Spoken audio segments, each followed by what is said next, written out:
हमने आपको शराइत नमाज के बारे में बताया था कि शराइत नमाज 6 हैं। नंबर 1 तहारत, नंबर 2 सित्रे औरत, नंबर 3 इस्तकबाल किबला, नंबर 4 वक्त, नंबर 5 नियत और नंबर 6 तकबीर तहरीमा। हमने आपको यह भी बताया था कि जिस तरह फराइज नमाज अगर नमाज के अंदर छूट जाएं, ना पाए जाएं, तो फिर नमाज नहीं होती है। इसी तरह नमाज शुरू करने से पहले और नमाज शुरू करते वक्त अगर शराइत नमाज ना पाए जाएं तब भी नमाज शुरू नहीं होती है।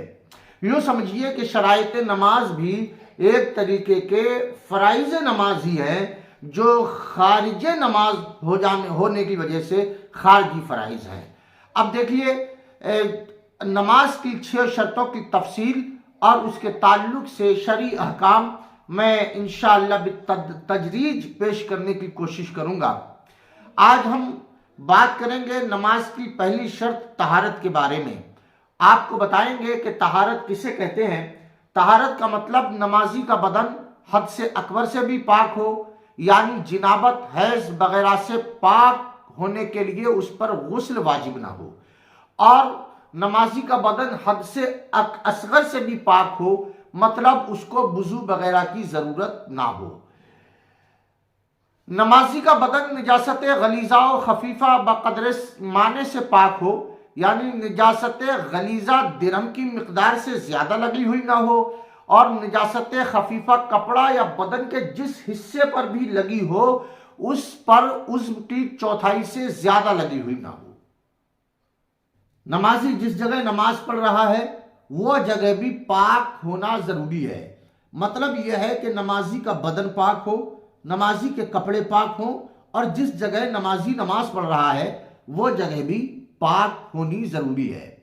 अब देखिए तहारत के मुताबिक कुछ तफसीली अहकाम और कुछ अहम मसले जरा तवज्जो के साथ सुन लीजिए।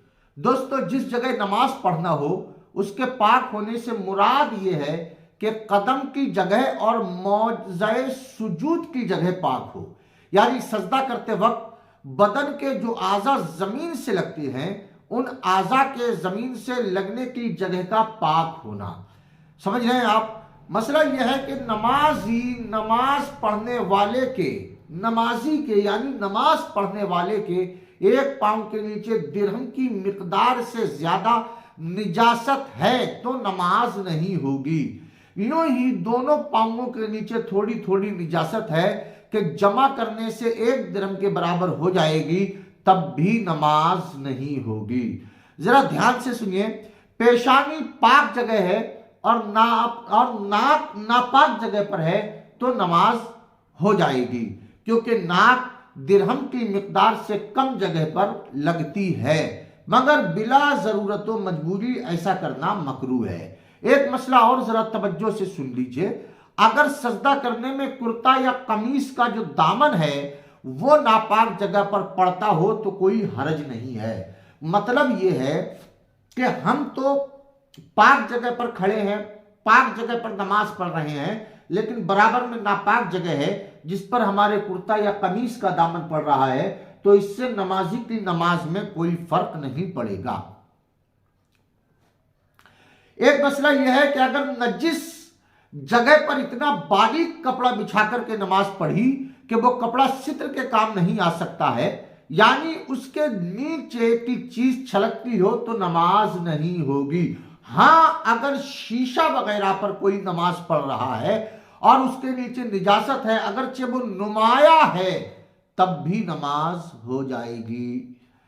एक मसला सुनिए कि अगर मोटा कपड़ा नजिस जगह पर बिछाकर नमाज पढ़ी और निजासत खुश्क है कि कपड़े में जज्ब नहीं होती है और निजासत की रंगत और बदबू भी महसूस नहीं होती है, तो फिर नमाज हो जाएगी, क्योंकि ये मोटा कपड़ा निजासत और नमाजी के दरमियान फासिल हो जाएगा, मतलब रुकावट पैदा करने वाला।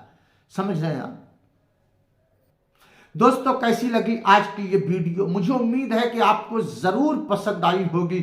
अगर वीडियो पसंद आई हो तो लाइक कीजिए, कमेंट कीजिए, दोस्तों के साथ शेयर कीजिए और चैनल को सब्सक्राइब करना मत भूलिए।